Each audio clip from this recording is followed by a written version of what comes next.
warahmatullahi wabarakatuh. Rekan-rekan, Dadi Timar kembali hadir menyapa panjenengan seluruhnya yang menyaksikan konten-konten Dadi Timar. Untuk yang baru saja bergabung, selamat datang di Dadi Timar, rekan-rekan. Hari ini saya ingin sampaikan hal yang banyak dipertanyakan terkait dengan Koperasi Desa Merah Putih. Jadi kalau kita ikuti pemberitaan di media, baik cetak maupun elektronik, dan update perkembangan beberapa organisasi profesi dari kepala desa maupun perangkat desa sudah beraudiensi dengan Pak Menteri beberapa waktu yang lalu, baik itu Menteri Koperasi, Menteri Desa maupun Menteri Dalam Negeri.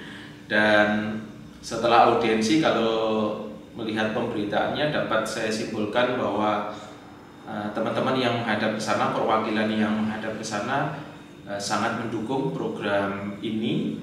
Dan ini karena hal yang baru, Koperasi Desa Merah Putih ini kita perlu untuk persiapan pelaksanaannya, karena saat ini sudah keluar surat edaran nomor 1 tahun 2025 tentang tata cara pembentukan Koperasi Desa Merah Putih. Surat edaran ini dikeluarkan oleh Menteri Koperasi pada tanggal 18 Maret yang lalu.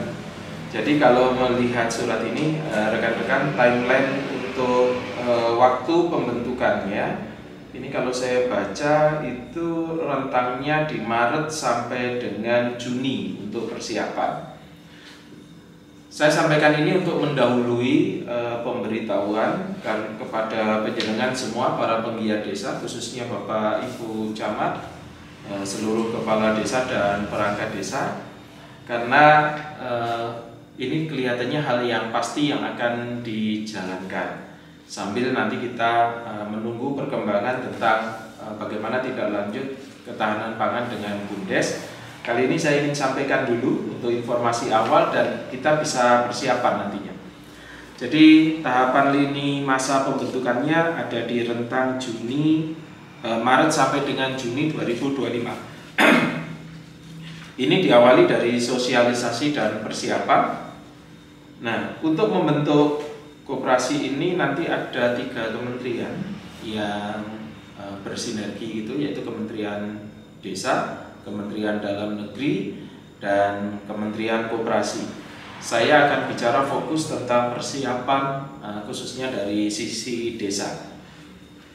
Jadi untuk pembentukannya, rekan-rekan, kalau kita melihat surat edaran ini, yang pertama adalah dilakukan musyawarah desa untuk pembentukan koperasi. Kemudian musyawarah ini disepakati, ya, sebelum melakukan musyawarah, langkah-langkah yang akan diambil oleh pemerintah desa. Yang pertama tentunya harus dicek kembali pembentukan koperasinya ini di desa panjenengan. Yang pertama ada, kalau saya baca di sini ada 3 klaster, ya, atau 3 skema. Skema yang pertama untuk pembentukan koperasi baru setelah nanti musyawarah, nanti tata caranya akan saya buatkan di konten berikutnya. Ini untuk pendahuluan dulu supaya panjenengan persiapan. Sebelum melakukan musyawarah, maka panjenengan cross check dengan potensi dan kondisi desa masing-masing. Yang pertama, kalau di desa itu tidak ada koperasi yang menjadi miliknya desa, maka dapat dilakukan dengan pembentukan koperasi baru. Jadi pembentukan koperasi baru ini skemanya dilaksanakan oleh desa-desa yang belum memiliki koperasi. Nah, karena ini dibentuk baru, desa belum memiliki, maka Bapak Ibu Kepala Desa silakan mereview desa panjenengan sudah punya koperasi desa atau belum. Ya, kalau belum, maka ini bentuk baru. Skema yang pertama pembentukan koperasi baru. Kemudian skema yang kedua, ini pengembangan koperasi yang sudah ada.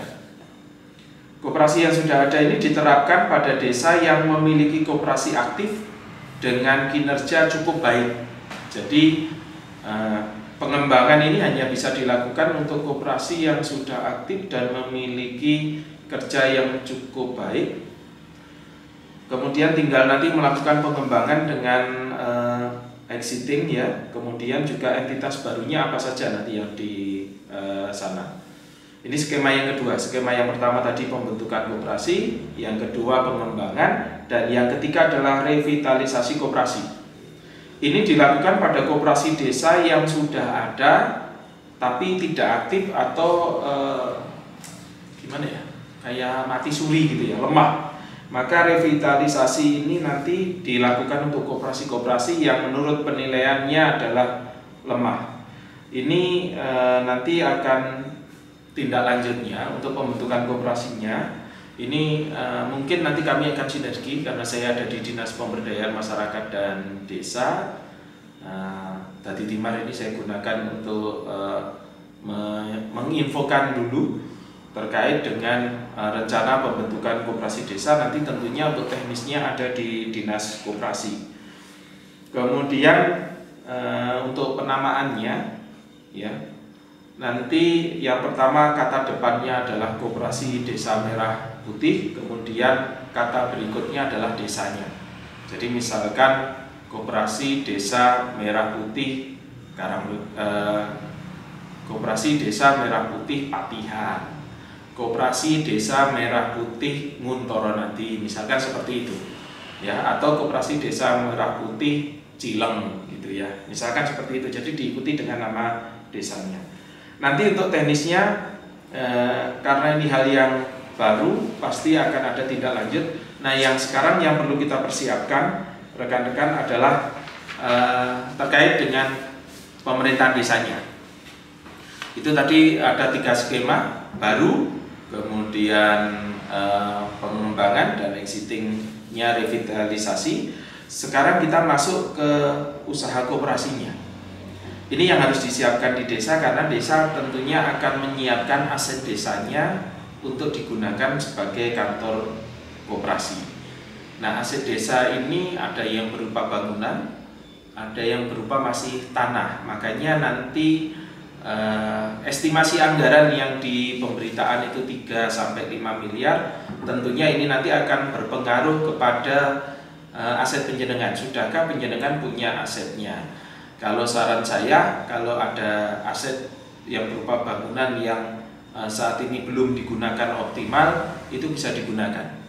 Misalkan dalam lingkup balai desa ada kantor atau ada ruang yang belum digunakan, atau ada letak aset desa yang strategis, kemudian berada di pinggir jalan protokol desa, atau yang mudah dijangkau, ini silakan diinventarisir. Jadi apa yang harus dilakukan? Yang pertama, pemerintah desa melakukan persiapan dulu. Siap-siap untuk membentuk Koperasi Desa Merah Putih di rentang waktu Maret sampai dengan Juni. Yang kedua yang harus penjenengan lakukan tentunya inventarisir koperasi desa yang ada di penjenengan. Apakah sudah ada atau belum? Kalau belum berarti bentuk baru. Kalau sudah ada bagus dikembangkan. Kalau sudah ada tapi tidak aktif, direvitalisasi. Ini tugas penjenengan. Kemudian yang ketiga, tugas penjenengan adalah inventarisasi aset dan di mana kira-kira potensi Koperasi Desa Merah Putih ini akan didirikan. Karena di sana ada beberapa gerai gitu ya. Kalau saya baca di surat edaran nomor 1 ini, yang pertama adalah gerai untuk penyediaan sembako. Ya, artinya sembako ini mencukupi kebutuhan masyarakat di desanya. Kemudian penyediaan obat murah, gerai yang kedua, penyediaan obat murah. Kemudian gerai yang ketiga adalah penyediaan kantor koperasinya. Kemudian yang keempat adalah unit simpan pinjam, berarti ada 4. Kemudian klinik desa. Klinik desa ini berarti ada yang ke-4, 5. Kemudian yang ke-6 adalah penyediaan gudang. Ini juga diperlukan dan mungkin nanti ruang-ruang lain yang diperlukan. Artinya rekan-rekan, mekanisme inilah yang akan dijalankan oleh desa. Jadi nyuwun tulung panjenengan persiapan seluruhnya Untuk Bapak Ibu camat juga sudah mulai memonitor desanya masing-masing. Untuk teknisnya tentunya nanti kita akan tunggu nih, aturan implementasinya ini seperti apa kita akan tunggu. Tapi untuk langkah awal ini lakukan inventarisasi dulu. Jadi saran dalam, lakukan inventarisasi dulu sehingga desa nanti ketika ini diterapkan, karena desa itu bagian dalam sistem pemerintahan. Ketika pemerintah pusat punya kebijakan, punya arah yang sudah masuk di dalam RPJM nasional, pembangunan nasional, maka kita harus mengikuti. Kita harus mengikuti karena desa ini bagian dari subsistem pemerintahan yang ada di negara kita. Setelah audiensi, kalau lihat pemberitaannya memang pemerintah desa mendukung, maka untuk itu penjenengan harus persiapan. Yakinlah tidak ada sesuatu yang tidak mungkin, rekan-rekan. Jadi saran saya ya, inventarisasi dulu, tidak usah buru-buru. Kemudian siapkan segala sesuatunya dan lakukan koordinasi secara berjenjang.